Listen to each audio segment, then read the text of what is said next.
the final round of Top Fuel at the Castrol GTX Fall Nationals in Phoenix, Arizona. Paul Page with Steve Evans as Dick LaHaye pours the power to his Top Fuel dragster, ready to take on Eddie Hill. And Paul, we've talked all day about lane choice being a big advantage. Well, it was during the heat of the day.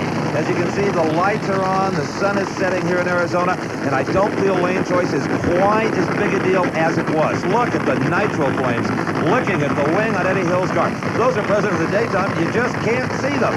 Now, the flames on LaHaye's car are not nearly as obvious, in fact, almost non-existent because they run a totally different fuel system. Now, on the burnout, Eddie Hill has the car rigged so that it doesn't hurt itself. Before he goes to the line, he will grab a lever and he will lean down that fuel system. Now, Dick LaHaye, still in pursuit of a world championship against Joe Amato, really needs these points. As we look at Eddie Hill, there are the flames. Steve just mentioned them. But Dick LaHaye is in the lane that has produced all the wins in the final rounds. Will it do it again?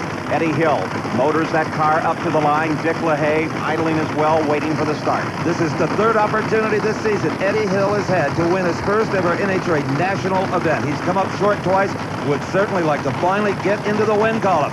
The tiny front wheels on Eddie Hill's car in the 4 lane. Dick LaHaye in the near lane. There's 200 valuable world championship points for Dick LaHaye if he can win here. And look at this as they thunder down the quarter of a mile. A good start by both drivers. It is Dick LaHaye by what appeared to be less than a car length. 5:26 to a 5:33. 274 for LaHaye, 276 for Eddie Hill, and Joe Amato right now is walking back to his trailer with not a hint of a smile. Let's take a look one more time. The growth of the header flames tell you that Dick LaHaye reacted first. By 2/100ths of a second, he had the advantage over Eddie Hill. But at this point, in his peripheral vision, you know Dick LaHaye could see that white car from Texas. But now, he no longer sees it as he crosses the finish line a car length ahead. Dick LaHaye said it as he begins to pull the helmet off now. One whale of a weekend, Dick, a 5:26 with a 275 as he takes home the title here at the Fall Nationals. And I know your heart has been thumping the entire weekend long. Well, I'll tell you what, Paul. This whole weekend has just been out of control. You know, we come in here and we was kind of struggling qualifying, and we ended up qualifying number 3, which I shouldn't complain about that. And then Joe was running so well, and he's got the quickest and fastest car, you know, and it just... things just fall into place, and the Lord was watching over us, I guess, and we started running those ETs, and it run 4 quick runs, and good enough to win the race. And moving a little closer toward a championship crown, too. Well, now we're less than a round behind him. If he should go out a round before we do it the next race, we could win this world championship. You know, and it just...